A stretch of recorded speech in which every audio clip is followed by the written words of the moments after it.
12 del mediodía, 32 minutos. Buenas tardes, bienvenidos a la edición del mediodía en Noticias Caracol en vivo. Se cumplen más de 110 horas desde el doble terremoto que sacudió a Venezuela el pasado miércoles y causó una gran devastación. Las labores de búsqueda y rescate continúan sin descanso, de día y de noche, con la esperanza y la fe de encontrar más señales de vida bajo los escombros. Es por eso que vamos de inmediato a Venezuela con nuestros periodistas. Allí específicamente es la 1:33 p.m.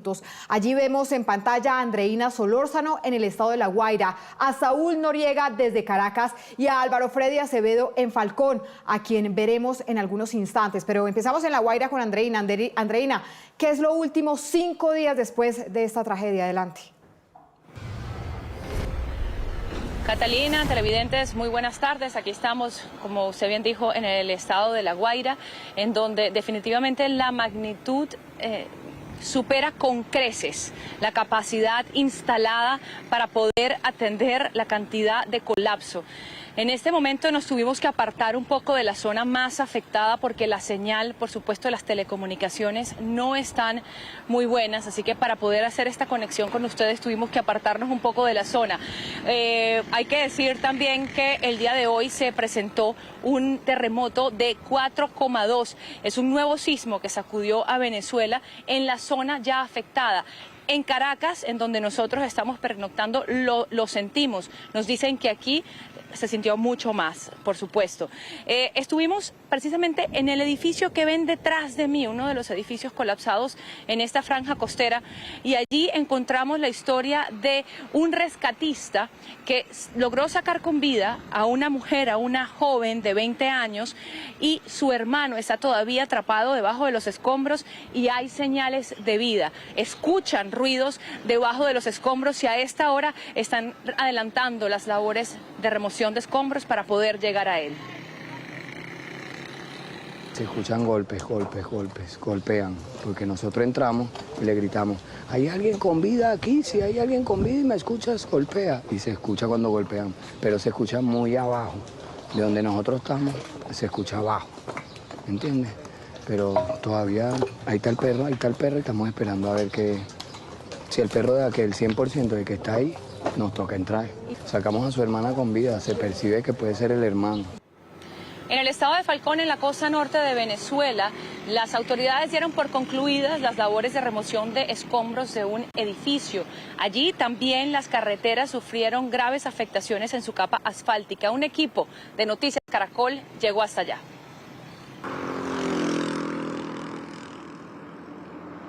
Hola, sí, buenas tardes. Hablamos de un edificio de 5 pisos que hacía parte de un importante complejo turístico en un sitio conocido como Tucacas, que para los venezolanos es sinónimo de vacaciones. La estructura no alcanzó a resistir la arremetida de los potentes terremotos de la semana pasada. También hicimos un recorrido por las vías y encontramos que hay algunas muy deterioradas. La fuerza de la naturaleza se expresa en el desgarre de la corteza terrestre. Literalmente, el suelo se quiebra, como ocurrió en un largo tramo de esta vía, hoy clausurada por las autoridades. Esa es la carretera que conduce del municipio de Morón a los estados de Falcón y Lara. Desde el momento del sismo, la placa de pavimento se partió en dos, originando un hueco de 5 metros aproximadamente. Las continuas réplicas que se han venido presentando han provocado que los dos segmentos de la vía se separen cada vez más. Sí, tenemos mucho miedo, los niños se paran asustados, locos, no queremos entrar a las casas porque están agrietadas, necesitamos bombillos eléctricos porque no tenemos más de casi ya creo que 5 días sin luz, colchoneta, estamos durmiendo en el suelo, los niños se nos están enfermando con asma, fiebre, de todo un poquito, por favor, necesitamos la ayuda verdaderamente. Ante las decenas de edificaciones que se encuentran averiadas a lo largo del litoral, Joel Cabos, director civil de Prevención de Desastres, pide prudencia a los habitantes y mantenerse alejados de esas construcciones. Recordemos que hay diferentes tipos de daños estructurales, parciales, moderados parciales y daños de colapso estructural, como el que podemos apreciar. Un colapso estructural es cuando la infraestructura, en este caso, sufre algún tipo de desplazamiento o pérdida total. Se refiere a este edificio que colapsó en la localidad de Tucacas, un importante complejo turístico en el estado Falcón. Los módulos de concreto se vinieron al piso por el potente movimiento de la tierra. No era una zona residencial, era una zona de temporadistas. Estos son edificios de apartamentos de los cuales se utilizan para vacacionar y bueno, en ese hecho habían algunas personas vacacionando o disfrutando del sano disfrute en las playas de nuestro estado Falcón. Por fortuna, no era temporada alta y el hotel tenía baja ocupación. Sin embargo, el sismo cobró la vida de varias personas. Un total de 15 personas, 13 personas dentro de los rescatados y recuperados y 2 personas que desde tempranas horas pues, salieron con vida, que fueron rescatados, otros recuperados, lastimosamente sin signos vitales. Durante más de 90 horas, hombres de las distintas fuerzas del Estado y organismos de socorro trabajaron para recoger los escombros y declarar la zona en emergencia, mientras expertos evalúan la situación de la segunda torre y edificaciones vecinas que quedaron en pie, pero con daños estructurales. Se estarán estableciendo unos patrones de evaluación con unos ingenieros estructurales para definir cuáles estructuras pudieron haber sufrido un daño de consideración y cuáles no, con la finalidad de mitigar y reducir cualquier vulnerabilidad que pudiera representar un riesgo para la población. Según el reporte de las autoridades locales, esta fue la única estructura de gran tamaño que colapsó en el estado Falcón. La maquinaria que no sea necesaria será trasladada a La Guaira, donde más se necesita.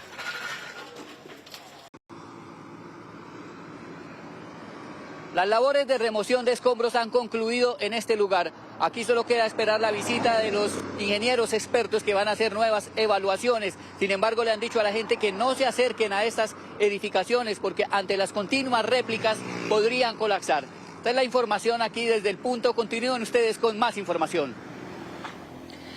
Álvaro, la situación que se repite en todos los lugares en donde sintieron este doblete sísmico, y es que las edificaciones, muchas de ellas, aunque estén en pie, están muy debilitadas, por lo que hay mucho riesgo aún. La presidenta interina Delcy Rodríguez visitó el campamento en donde se encuentra alojado el grupo de rescate USAR Col 1. Les agradeció por su ardua labor y los animó a no desfallecer, pues todavía hay mucho trabajo por hacer aquí en el terreno. Además, destacó el rescate de un hombre a quien lograron sacar con vida luego de 106 horas. Inicia una nueva semana y cuando el panorama luce así de desolador, mantener la esperanza de encontrar vida es cada vez más difícil. Pero hay casos como el de Aaron Levy Cantillo, que demuestran que las operaciones no se deben detener ni un solo segundo. Pasó 106 horas atrapado entre los escombros y su operación de rescate tardó 43 horas en concretarse. Los equipos celebraron su regreso a la vida. Los socorristas internacionales trabajan articuladamente. Bomberos estadounidenses y miembros de la Cruz Roja de México, Costa Rica y Colombia ubicaron a una persona atrapada. Marinson Buitrago, del equipo colombiano, lidera la operación y explica que su reto es levantar varias toneladas de concreto antes de llegar a su objetivo. Si ve el techo, alumbren hacia arriba, por favor. Si ve el techo, es la zona bastante estable. Tenemos 2 columnas en el centro que serían las que más soportarían junto con esos. Hay una posibilidad que cuando movamos estos escombros pequeños tengamos un poco más de cercanía a la persona. Venga por aquí, por favor, los señores. El lugar donde se encuentran era un edificio de varios pisos. Ahora son solo escombros. De aquí le gritamos y lo escuchamos. Ya no le queremos gritar más para que no se canse. Y aunque la solidaridad ha sobresalido en medio de esta tragedia, la frustración crece con el pasar de las horas. Este hombre reclama a militares venezolanos por no ayudar en los rescates. Civiles tuvieron que hacer el trabajo por sí mismos. Una escena que se repite en varios puntos. Familiares de desaparecidos reclaman la inacción de los uniformados. Por otra parte, muchas de las zonas afectadas ya han sido declaradas como lugares donde no es posible encontrar vida, lo que significa que equipos de maquinaria pesada pueden entrar a recoger los escombros. Así lo lamentó el creador de contenido Néstor Ferrer a través de su cuenta de Instagram en este conmovedor relato. ¿Saben lo que significa este símbolo? Significa que ya hoy, 28 de junio, no hay más nada que buscar aquí, porque ya no hay señales de vida. No es justo, Señor, que tengamos que esperar esto. ¿Por qué?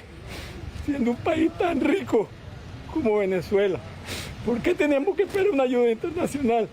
¿Por qué tiene que venir un organismo internacional a marcarlo? Ya basta, Señor. No. Muchos han decidido hacer caso omiso a esta señal y buscan por su propia cuenta. Esperan encontrar a sus familiares, así sea para darles un último adiós.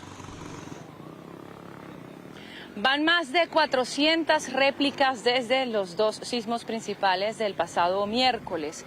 El día de hoy, en la mañana, fuimos sorprendidas por una nueva réplica de 4.6 de magnitud. Carolina Alcalde, de la Alianza Informativa Latinoamericana, envió un reporte poco después de este nuevo movimiento sísmico. Me encuentro en el Parque del Este, en el municipio Chacao, en el este de Caracas. Este sitio ha sido dispuesto como refugio para decenas de personas víctimas de los dos terremotos registrados el pasado miércoles en Venezuela. Aquí han llegado personas desde La Guaira, desde Caracas. Muchas perdieron sus viviendas por completo, otras tienen daños parciales, pero tienen temor de estar allí ante las réplicas que se han estado registrando. Acá pueden ustedes ver cómo han sido dispuestas algunas carpas donadas por particulares que han estado trayendo, han llegado muchísimos voluntarios hasta este lugar, están dando atención médica, enfermeras, estudiantes también de enfermería, de medicina, médicos, han venido para acá, están tomando la presión arterial a las personas, se está brindando pues la atención en ese sentido necesaria, pero sí nos dicen que no es suficiente y les preocupa permanecer mucho tiempo acá, especialmente porque el lugar no está acondicionado, no hay baños. Ven ustedes los campamentos, nos dicen que han recibido mucho apoyo de la sociedad civil, han venido voluntarios a ayudar a entretener a los niños, uno de los eslabones más vulnerables en toda esta situación. Han recibido también kits de higiene, alimentos, medicamentos, todo por parte de la sociedad civil venezolana que ha venido para acá a atenderlos, pero sí les preocupa que pase mucho tiempo y que queden completamente vulnerables y sin hogar. Por eso piden respuestas a las autoridades y mayor también colaboración internacional para poder enfrentar estas terribles circunstancias que está viviendo Venezuela. Desde Caracas informa Carolina Alcalde para la Alianza Informativa Latinoamericana. Carolina, gracias.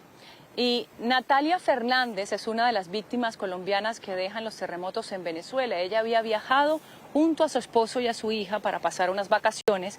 Ellos dos lograron salir del edificio antes de que colapsara, pero no fue la misma historia de Natalia. Nosotros hablamos con su hermana, con Marcela, quien nos contó que hacía 21 meses le había donado un riñón a su hermana. Estaba muy aferrada a su nueva vida, me lo agradecía inmensamente y constantemente y se sentía llena de vitalidad. Su marido es venezolano y su niña también y quería ir en este viaje a mostrarle su país, su segundo país, bueno, tercero porque vivimos en España, a su niñita. Y bueno, siento que eso también ayuda a que ella se vaya tranquila, que su niñita pudo ir a Colombia, que su niñita pudo ir a Venezuela y ella pudo acompañarla energéticamente en esos procesos, porque antes estaba muy malita antes de la donación del riñón hace 21 meses. Estamos acompañando este tránsito desde el amor incondicional, porque es algo que ella a mí me enseñó, un amor incondicional. Yo no dudé nunca jamás en darle mi riñón cuando me enteré que lo que lo necesitaba. Y ella ha venido al mundo al menos para enseñarme a mí eso, de ese amor incondicional que no discrimina, que no se queda con absolutamente nada. Su condición de donde quedó enterradita no fue muy favorable, aunque el pueblo lo dio todo, la ayuda internacional lastimosamente. Ni con una nacionalidad ni con la otra, pues se logró gestionar mucho, pero entendemos también que bueno, que esas situaciones son inimaginables. Con Natalia estuvimos hablando con ella durante todo el viaje, me mandaba fotos, estaba muy contenta. Mi cuñado dice que fue un poco, ahora lo ve y parece un viaje de despedida porque fue perfecto. Y así me lo hacía saber, de que estaba contenta, feliz con su niñita, viendo su país, conociendo a su familia de Venezuela, recibiendo tanto amor de ellos. Sentí los últimos días como con mucha insistencia: hermana, ya son muchos días, vuelvan ya. ¿Cuándo es que regresan? ¿Cuál es que es el día exacto? No sé, mi corazón de hermana, mi riñoncito con ella me estaba mandando esa información, y por un día, solo por un día, porque regresaban exactamente el 26 a las 7 de la tarde. Fue muy duro el primer contacto, yo lo tuve por la madre de Miguel. Él estaba sin celular porque lo había perdido. Y me llama a su madre, me dice que necesitar una noticia presencial. Yo no dimensionaba para nada, sabía del terremoto en Venezuela, pero no sé, de ningún momento los conecté a ellos relacionados con eso. Uno en su mente ignorante cree que está libre de todo drama, ¿no? Y entonces ellos logran salir. Bueno, ya hablo con mi cuñado a través con mi hermano, a través de un móvil de un familiar y del celular de un familiar, y me dice que bueno, que no encuentran a Nati. Ellos pudieron salir porque la vida los puso justo en el salón, estaban como viendo televisión luego de que llegaron de la playa. Estaban viendo televisión y apenas empezaron los movimientos telúricos, ellos lograron salir rápidamente del edificio, pero Nati estaba en el baño de la habitación al fondo. Entonces, por esto no fue posible que ella saliera. Mi cuñado lo primero que hace instintivamente es poner a salvo a mi sobrinita, que es lo mismo que hubiera hecho mi hermana. No tengo duda, y creo que en este momento lo está abrazando y agradeciendo por haberle salvado a su niñita. Cuánto dolor en ese testimonio, y saber que son historias que se repiten, que se multiplican entre decenas, cientos de familias. Como hemos dicho, hasta ahora no se dimensiona realmente cuál es la magnitud de esta tragedia, de cuántas personas están muertas, de cuántas personas están desaparecidas. Es realmente una historia esta que acabamos de escuchar bastante triste, y más triste aún, que como decimos, que se repita tantas veces. Mientras tanto, en Caracas también continúan las labores de rescate y poco a poco también la remoción de los escombros en toda esta zona que fue afectada. Entre ellas está la zona en donde se encontraban las oficinas de Noticias Caracol. Ese edificio sufrió daños estructurales, se derrumbó un muro, de hecho perdimos varios equipos allí. Pero sin duda la situación más dramática se vive en la morgue, a donde los familiares de las personas desaparecidas o muertas pues llegan desesperados intentando encontrar algo de información, pero se encuentran con muchas dificultades. Allí está nuestro compañero Saúl Noriega. Saúl, ¿cuál es el drama que se vive allí en ese lugar tan complicado, en la morgue? Andreina, en efecto, unas 52 minutos acá, en la sede de la Medicatura Forense, conocido popularmente como la Morgue de Bellomonte. Múltiples historias de dolor, una más triste que la otra. Sobre todo, no solamente contar la espera que han tenido que pasar los familiares. Desde el 24 en la noche, muchos con incertidumbre, sin saber. Y otros, como el caso de un señor que por motivos no nos quiso declarar, pero sí nos comunicó su historia. Él tuvo el valor de rescatar a sus familiares muertos, los llegó incluso a marcar con un lapicero, se los entregó a los bomberos y a pesar de la identificación nunca han aparecido y está acá en la morgue de Bellomonte esperando. Otro de los casos, conversamos con la señora Luz Marina Meléndez. Ella es mamá de Ángelo, un migrante venezolano que estuvo 4 años en Estados Unidos y por un accidente de tránsito comenzó un proceso legal en Estados Unidos y decidió la deportación, o decidieron las autoridades la deportación acá en Venezuela. Vino a Venezuela el 24 de junio, horas antes de los terremotos, estaba en custodia del Estado. Murió en custodia del Estado y a pesar de ello, la mamá no lo encontraba hasta que le dijeron que finalmente estaba en la morgue de Bellomonte 4 días después. Esta es la historia de Ángelo a través de la voz de su mamá, Luz Marina Meléndez. ¿Por qué si sacan 4 o 5 personas, los vivos están en un hospital y los muertos no aparecen? ¿Por qué no me lo llevan de una vez a una morgue? ¿Por qué no me lo identifican? ¿O por qué no me dicen, si nosotros estamos ahí desde el 25, su hijo lo lanzamos allá en los silos, en unos containers, donde hay cualquier cantidad de cadáver? De tanto buscar, de tanto ver noticias, nos informaron que fuéramos a los silos y lo buscáramos porque han aparecido con nacionales allá. A raíz de eso nos vamos a los silos, los familiares, y empiezan a buscar en esa cantidad de cadáveres hasta que lo consiguieron. Gracias a Dios lo conseguimos, no era el final que esperaba, pero sí lo tengo conmigo, estoy muy agradecida con Dios por eso, porque lo tengo conmigo. Y fíjense que estamos en la medicatura forense, donde todavía no se habla de colapso, pero la señora Luz hablaba y hacía referencia a los hilos en La Guaira. Se habla de una cantidad impresionante de cadáveres que estaban allí. El cadáver de Ángelo apareció. También tenemos que hablar no solamente de la tragedia en La Guaira, sino lo ocurrido en la llamada zona cero del municipio Chacao, en Los Palos Grandes, en Altamira. Allí estaban los familiares también de 2 personas que trabajaban en el edificio El Obelisco y fallecieron. Salieron además abrazados, lo sacaron así, fallecidos las autoridades, es parte de lo que nos cuentan sus familiares. Después del terremoto ha sido demasiado tedioso el tema de conseguir a nuestros familiares. Aquí en Bellomonte nosotros ya teníamos 3 días, con hoy 4 días pernotando acá, buscando respuesta de nuestros allegados. El día de ayer fue que logramos conseguirlos acá a las 10:30 de la noche y el día de hoy estamos haciendo el trámite pertinente para la entrega de los cuerpos. Eran unas parejas que estaban trabajando limpiando un apartamento en Altamira, en la residencia Obelisco. No lograron salir, ellos se estaban resguardando bajo una puerta, un marco de puerta. A la pareja la encontraron abrazados ahí. O sea, y no hubo manera de que los rescataran porque el edificio colapsó completo, parecía que como que estaban permasados, cada vez que metían la retro no había ni siquiera un hueco donde entrara oxígeno, nada. Ellos están dejando 4 niños huérfanos.